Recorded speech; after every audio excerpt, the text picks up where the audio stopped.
ආයුබෝවන් අපිට ලැබිලා තියෙන මේ මූලාශ්‍ර දිහා බැලුවම දෙවන ලෝක යුද්ධය කිව්වම මතක් වෙන්නේ මහා පරිමාණ සටන්නේ. ඒත් අද අපි බලන්න යන්නේ ඒ කාලෙම වෙච්ච හිතාගන්නත් අමාරු ටිකක් අසාමාන්‍ය සිදුවීම් වගයන් ගැන. යුද්ධය අපි වෙලිය අහලා නැති පැති කීපයක් තියෙනවා. පුදුමීතන දේවල්. ඒ කියන්නේ යුද්ධේ අර සැඟවුණු පැතිකඩ වගේ දෙයක් නේද?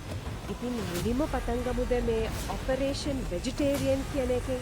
බ්‍රිතාන්‍යයන්ගේ වැඩක් නේද මේක? ඕ ඒක බ්‍රිතාන්‍ය සැලසුමක්. හැබැයි ඉතින් සාමාන්‍ය බෝම්බ පහරයක් නන් නෙවෙයි. එයාලගේ අදහස උනේ ඇන්ත්‍රැක්ස් කියන අර භයානක බැක්ටීරියාව තියෙනවනේ. ඇන්ත්‍රැක්ස්. ඔව්.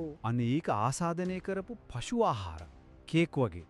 ඒවා ජර්මනිය තනබිම් වලට ගුවන් යාන වලින් දාන එක. පශු ආහාරවලට ඇන්ත්‍රැක්ස් දාලා මොකක්ද ඒකේ අරමුණ උනේ? අරමුණ තමයි ජර්මනු ගවපට්ටි වලට ඔය ලෙඩේ බෝ කරන එක.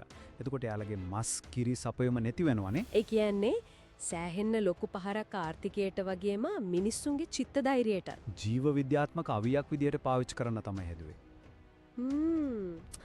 හිතාගන්නත් බෑ වගේ ජීව විද්‍යාත්මක අවියා ඒක අත්හදා බැලුවද එයාලා? ඔව් අත්හදා බැලුවා. ස්කොට්ලන්තේ ග්‍රූනාඩ් දූපතේ තමයි මේක පරීක්ෂා කරලා තියෙන්නේ. හැබැයි ඉතින් ප්‍රතිඵලය උනේ ඒ මුළු දූපතම දශක ගාණක් යනකල් ඇන්ත්‍රැක්ස් වලින් දූෂණය වෙච්ච එක. එහෙමද? ඔව්. පස්සේ කාලෙක සැහැන්න වියදම් කරලා ලොකු මෙහෙයුමක් කරලා තමයි දූපත ආයේ පිරිසිදු කරගත්තේ. ඒකෙන් පේනවා මේ වගේ දේවල් වල තියෙන අනපේක්ෂිත භයානකකම. ඇත්තටම භයානකයි. හිතාගන්නත් බෑ.